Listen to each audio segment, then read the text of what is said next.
Please, could you explain how ESOP works, employee stock option programs, and how much percent of equity should generally be given to them if they join us early in the company? Yeah, it's a great question. So ESOP stands for Employee Stock Option Program, which basically means when you join a company or you work at a company for a while, in addition to being given money for your salary, you're given shares.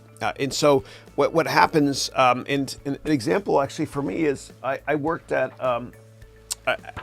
Goldman Sachs, and this is just a prospectus for my MBA students for when Goldman went public in '99. I was there at the time, but when I worked there, I was given shares, a very tiny amount because I was a grunt.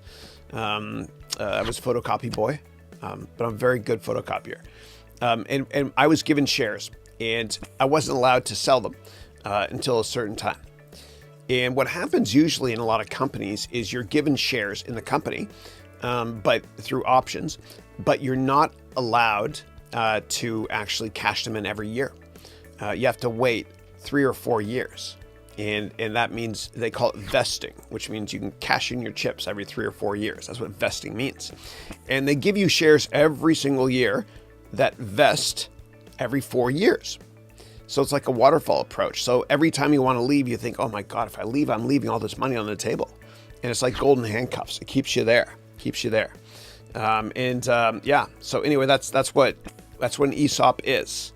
And if you have an additional question, let me know. But, you're asking also what percent should be given to them if they join us early in the company. Yeah. So if you're on the other side and you're interviewing to go to a tech company or any company where you can be given a lot of options, I would try to get a higher base salary if you have the option. Higher base salary or more shares. Here's why. Because you're going to be given shares probably every year anyway at that company. It's hard to argue for a big increase in your base salary.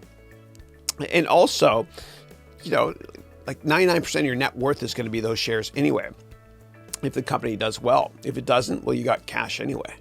So that's what I would say. But it all depends. Like I've seen founders of companies get diluted from owning 100% of the company in venture capital.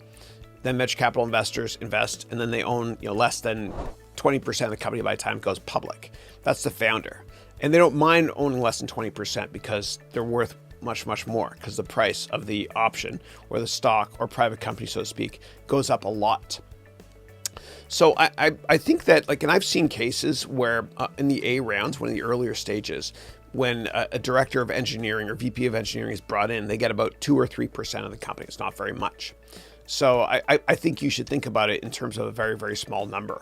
And I don't know the size of your company, but I would say well under 1%. Yeah.